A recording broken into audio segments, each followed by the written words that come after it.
안녕하세요. 이선생입니다. 오늘은 고칼륨 혈증에 대해 공부해 보도록 하겠습니다. 나트륨 칼륨 펌프가 하는 일은 나트륨 3개를 세포 밖으로 보냅니다. 그리고 칼륨 2개를 세포 안으로 이동시키는 것, 이것이 나트륨 칼륨 펌프가 하는 일입니다. 그래서 세포 밖에는 나트륨이 많고 세포 밖으로 보내니까 세포 안에는 칼륨이 많게 유지가 됩니다. 그리고 세포 안은 음전한 상태입니다. 왜냐하면 단백질과 인산염, 이게 음전하를 띠기 때문에 이게 많이 있습니다. 칼륨도 많이 있지만 상대적으로 이 음이온이 많기 때문에 세포 안은 음전한 상태를 띠게 되고, 세포 밖은 나트륨과 칼슘 같은 양이온이 많기 때문에 양전한 상태를 띠게 됩니다. 이런 균형 상태를 분국이라고 합니다.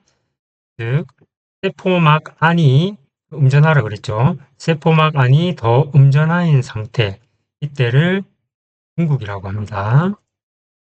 그럼 어떤 자극이 오게 되면 세포막이 탈분국되면서 전기 신호가 생기게 됩니다. 탈분국이라는 것은 세포 안이 음전하라 그랬죠. 세포 안 음전하가 줄어들면서 덜 음이 된 상태, 이것이 탈분국입니다.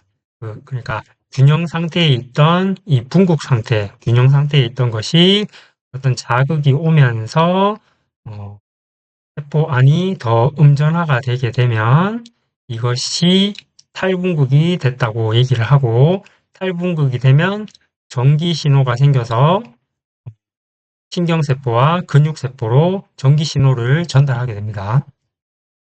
우리 몸의 세포, 특히 신경세포와 근육세포, 그러니까 근육세포에는 심장도 포함되겠죠. 근육세포는 평소에 전기를 띈 상태인데 이것을 막전이라고 합니다.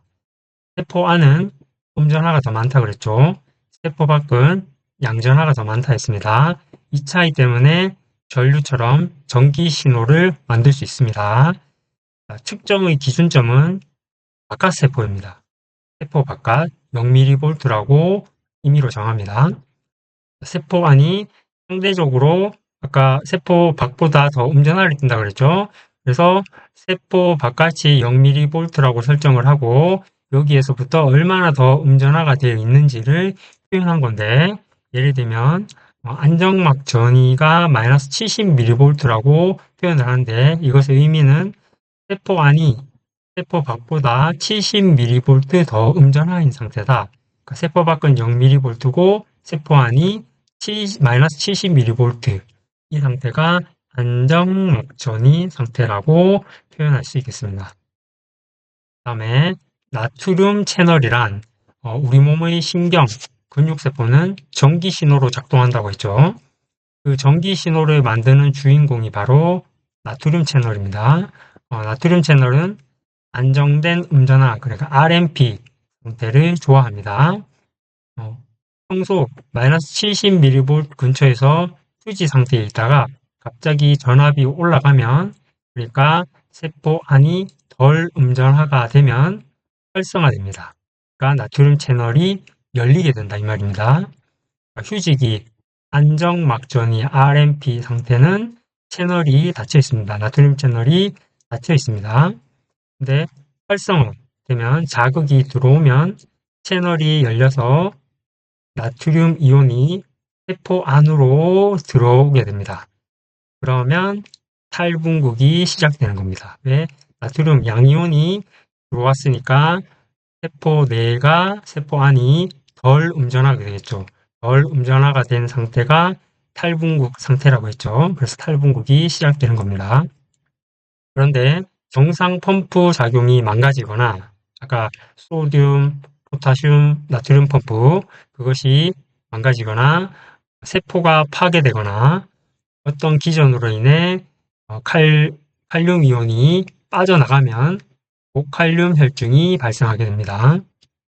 첫 번째 원인, 조직 괴사, 화상, 용혈로 인해 세포가 파괴되면 세포 안에 많이 있던 자꾸 이렇게 되는데, 이게 칼륨 이온입니다.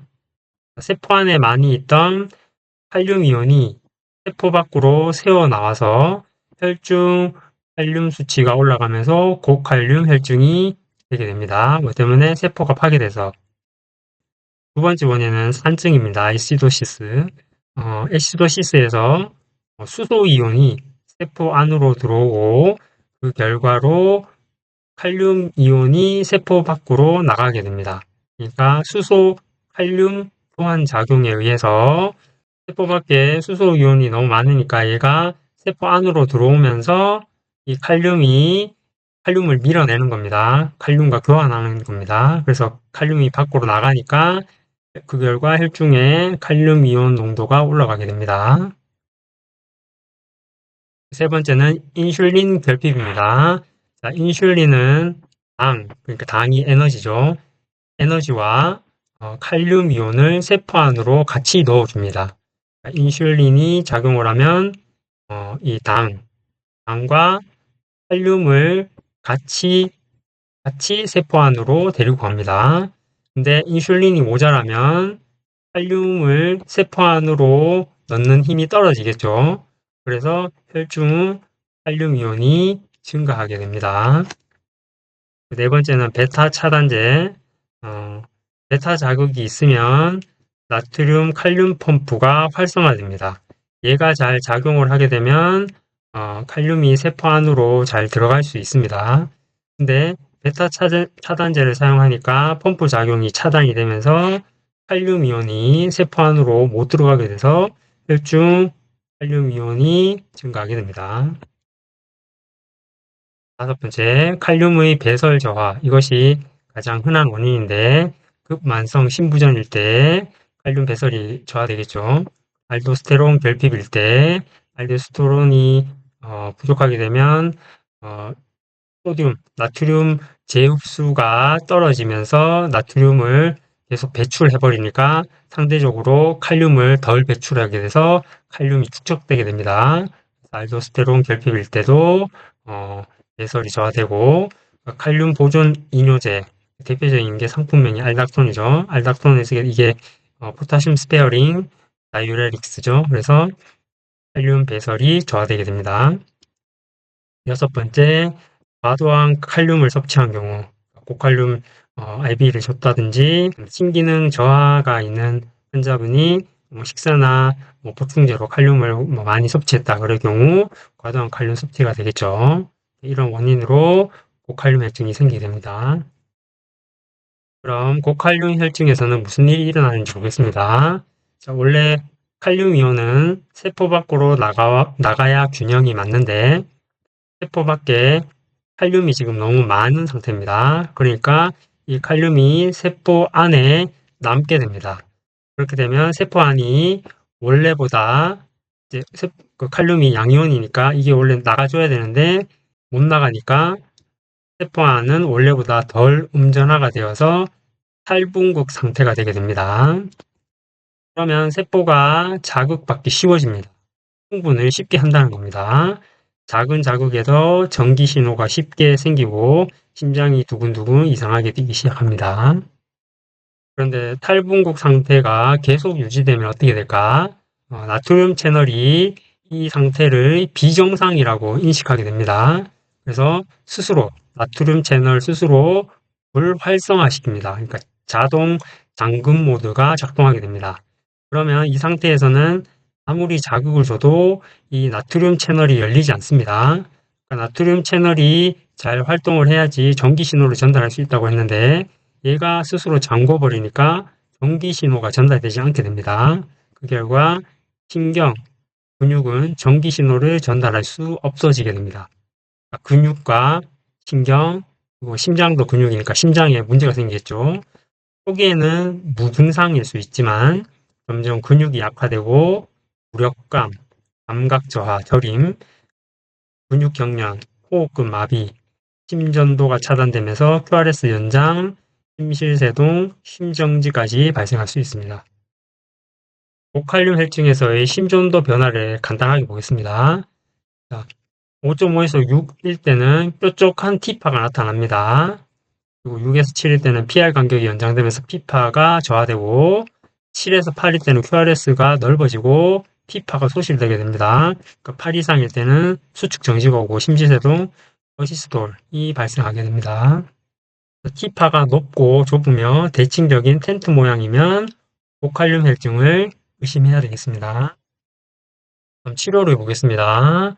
첫 번째가 칼슘 글루코네이트를 IV 주사하는 겁니다. 칼슘 글루코네이트는 세포 바깥, 그러니까 세포 외액의 칼슘 농도를 끌어올리게 되겠죠.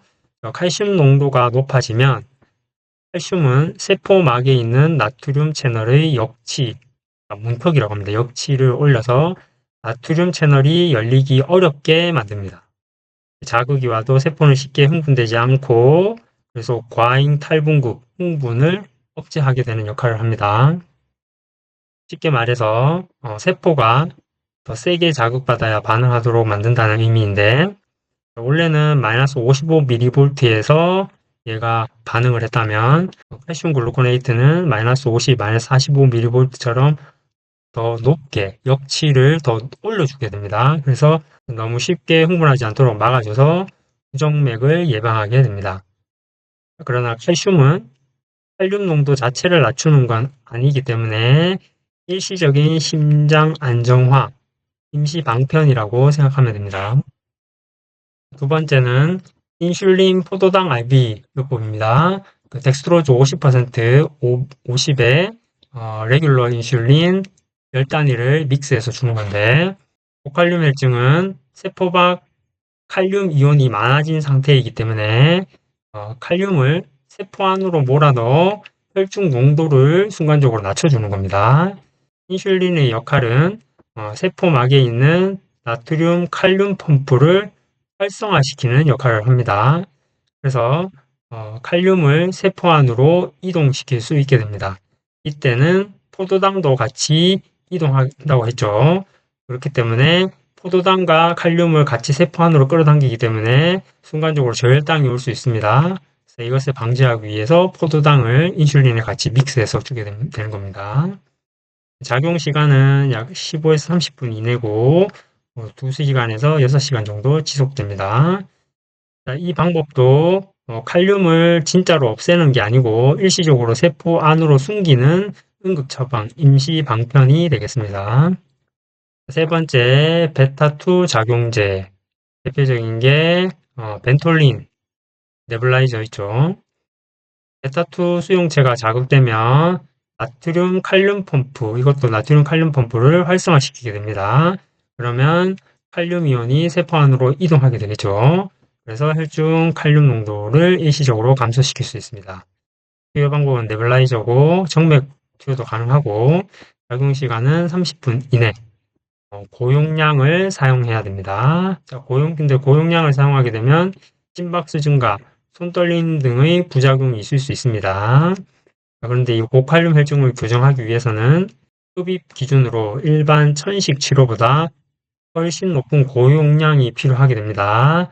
따라서 심박수 증가나 손떨림 같은 부작용이 생길 수 있지만 대부분의 경우는 일시적이고 견딜 수 있는 수준이기 때문에 사용하게 되고 심질환자인 경우에는 주의 깊게 감시하면서 투여하면 되겠습니다.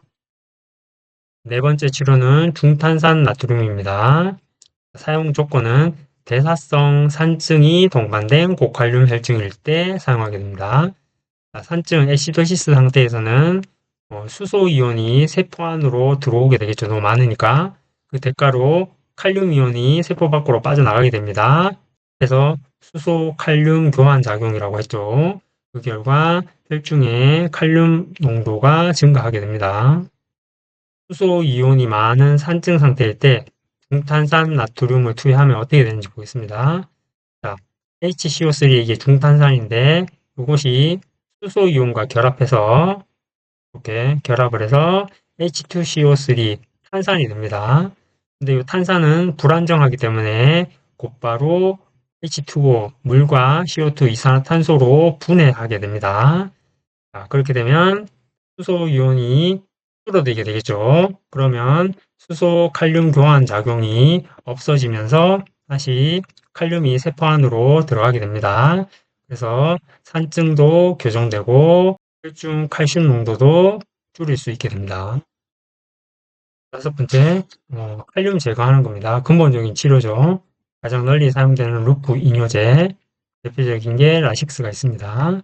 이걸 써서 칼륨을 제거하는 거고, 혈액투석, 신부전 환자나 중증 고칼륨 혈증일 때는 혈액투석을 통해서 칼륨을 제거하면 되겠습니다. 지금까지 배운 거에서 간호중재 포인트를 보겠습니다. 모니터링을 잘 해야 됩니다. 심전도 잘 봐야 되고, 혈중 칼륨 ABGA를 확인하고, 신기능 소변량을 잘 체크하면 됩니다. 투약은 칼륨 보충제나 AC 이니비터, ARB, 알닥톤 이런 것들을 사용한 이력이 있는지 확인을 하고 인슐린 포도당 칼슘제, 칼슘 글루코네이트 아까 있었죠. 이런 것들 투여할 때 투약 시간 반응을 잘 관찰해야 되겠습니다. 시기, 고칼륨 시기를 제한해야 되겠죠. 바나나, 감자, 토마토, 오렌지, 고구마, 미역, 시금치, 커피, 초콜릿, 견과류 이런 것들이 칼륨이 많다고 합니다. 이런 것들은 제한하고 저칼륨 시기, 곡류, 채소, 과일, 육류, 계란 이런 것들을 섭취할 수 있도록 권장합니다. 그리고 환자 안전을 위해서 아까 근력이 떨어진다고 그랬죠. 그래서 낙상 주의를 해야 되겠고 부정맥이 발생할 가능성이 있기 때문에 즉각적인 응급처치를 할 수 있도록 항상 준비를 잘 하고 있어야 됩니다. 의식 저하 시에는 기도 유지하고 호흡을 잘 모니터링하면 되겠습니다. 오늘은 고칼륨 혈증에 대해 공부했습니다. 감사합니다.